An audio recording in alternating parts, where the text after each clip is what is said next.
Bonjour tout le monde, vous écoutez le numéro 43 de la Gazette du Maine, le podcast de Stephen King France qui vous résume l'actualité de Stephen King. Je suis Émilie et je suis très heureuse de vous emmener avec moi en balade dans le Maine pour vous conter les nouvelles informations depuis le 3 août.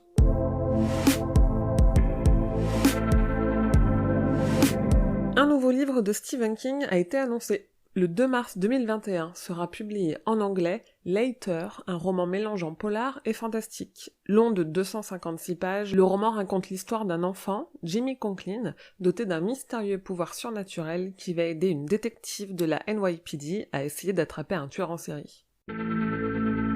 Vous êtes-vous déjà demandé ce que Jack Torrance essaye d'écrire comme livre alors qu'il est coincé à l'Overlook ? Il semblerait qu'il soit en train d'écrire la nouvelle de King, Un élève doué. Plusieurs éléments me mènent à penser ça, notamment la proximité des deux histoires écrites à la suite par King, et le fait que Torrance écrive une histoire avec un personnage qui s'appelle Danker, comme le personnage principal d'Un élève doué. Une autre théorie de fan a fait son apparition, et cette fois-ci c'est Gripsou et ses ballons qui passent à la moulinette. D'après cette théorie, les ballons de Gripsou seraient en fait les âmes des enfants qu'il a tués, qui flotteraient dans une représentation physique des lumières mortes. Ce n'est pas aussi compliqué que ça en a l'air, mais je voudrais pas trop spoiler les personnes qui n'ont pas lu ça, alors vous pouvez aller lire le détail de cette théorie sur le site.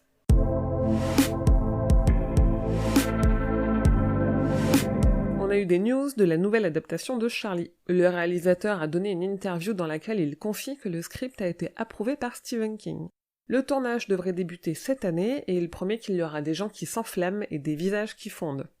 L'adaptation de Marche ou crève a fait parler d'elle aussi. Plutôt discret sur son projet, le réalisateur André Øvredal n'en avait pas parlé depuis juin 2019, à tel point qu'on se demandait si le film allait toujours se faire. Dans une récente interview, il a confié que le tournage de Marche ou crève aurait dû se faire au printemps 2020 et qu'il a hâte de pouvoir reprendre la production dès que la situation aux États-Unis le permettra. Une autre adaptation qui donne de ses nouvelles, c'est celle d'Iron Master. Thomas Jane a annoncé dans un épisode du podcast The Kingcast avoir recruté un réalisateur, Jim Mickle. Et un nouveau projet d'adaptation a fait son arrivée, les studios Lionsgate préparent visiblement un film adapté de la nouvelle Le Petit Lieu Vert de l'agonie, publié dans le recueil Le Bazar des mauvais rêves. Au scénario, on retrouve des personnes qui ont travaillé sur Fear the Walking Dead, Eli et Jane Doe Identity. Puisqu'il n'y a plus de festival du court-métrage, les auteurs de films courts n'ont plus de moyens de faire connaître leur travail aux professionnels. Stephen King a permis à plusieurs auteurs de Dollar Babies, c'est-à-dire des adaptations de certaines de ses nouvelles qui ne sont pas censées être vues du grand public, d'être diffusées en ligne. Vous pouvez donc voir les courts-métrages adaptés de la nouvelle Sable dans le recueil Brume et de la nouvelle Willa dans le recueil Juste avant le crépuscule.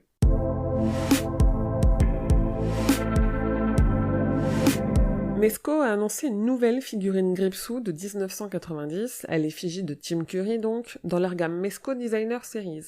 Elle sera disponible au printemps 2021 et dispose d'une tête et de 2 mains interchangeables.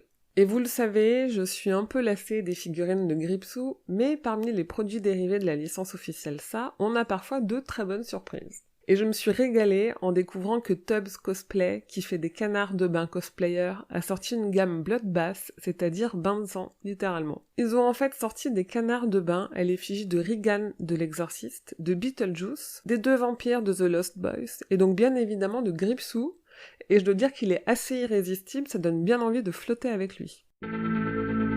L'illustrateur italien Enzo Schiotti a mis en vente en édition limitée et signée des affiches d'illustration qu'il a réalisées pour les posters de Maximum Overdrive, Peur Bleue et Cat's Eye. Aux États-Unis, juste à côté de Bangor, là où Viking, une ferme va ouvrir un labyrinthe entièrement thématisé sur ça et son clown tueur.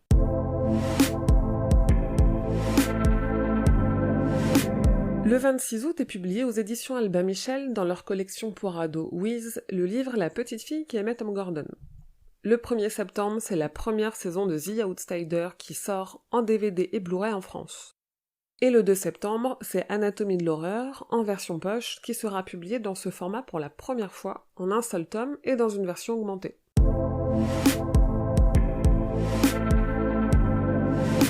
Et voilà, c'est tout pour la Gazette numéro 43. Rendez-vous dans 4 semaines pour le prochain numéro. Et oui, la Gazette ne revient que le 14 septembre. Je m'accorde quelques vacances, je continuerai quand même à relayer l'actualité sur le site et sur les réseaux sociaux, mais si vous écoutez uniquement la Gazette, vous aurez toutes les infos dans 4 semaines. Je rappelle que si vous souhaitez soutenir l'association Stephen King France, vous pouvez donner au Tipeee. Il y a désormais de super goodies en contrepartie. Si vous ne souhaitez pas dépenser d'argent, vous pouvez aussi regarder des clips sur la page Tipeee. Ça me verse quelques centimes en échange de quelques secondes de votre temps. Merci aux nombreuses personnes qui donnent au Tipeee, qui soutiennent Stephen King France et qui m'encouragent à proposer plus de contenu et qui me font confiance chaque jour. Pour soutenir l'association, vous pouvez aussi laisser un avis sur la plateforme sur laquelle vous êtes en train d'écouter cette gazette, avec des étoiles et de préférence 5. Ça m'aidera à la faire grandir et à la faire connaître, ou sinon vous pouvez en parler autour de vous. Vous pouvez aussi rejoindre les réseaux sociaux de Stephen King France et trouver d'autres fans avec qui discuter sur Instagram, Twitter, Facebook la page et Facebook le groupe, et aussi sur le serveur Discord. Et comme d'habitude, rendez-vous sur le site stephenkingfrance.fr dans l'article de cette gazette numéro 43 pour avoir plus de détails sur toutes les infos dont je viens de vous parler. Et pour combler l'énorme vide que va laisser l'absence de Gazette dans votre vie ces prochaines semaines, je vous rappelle que la Gazette du Maine est produite par le label Podcut et qu'il y a 23 podcasts en tout au sein du label Podcut.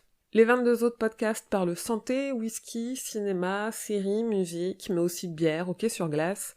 Bref, il y en a pour tout le monde, pour tous les goûts, alors n'hésitez pas à aller découvrir les copains et copines du label sur podcut.studio.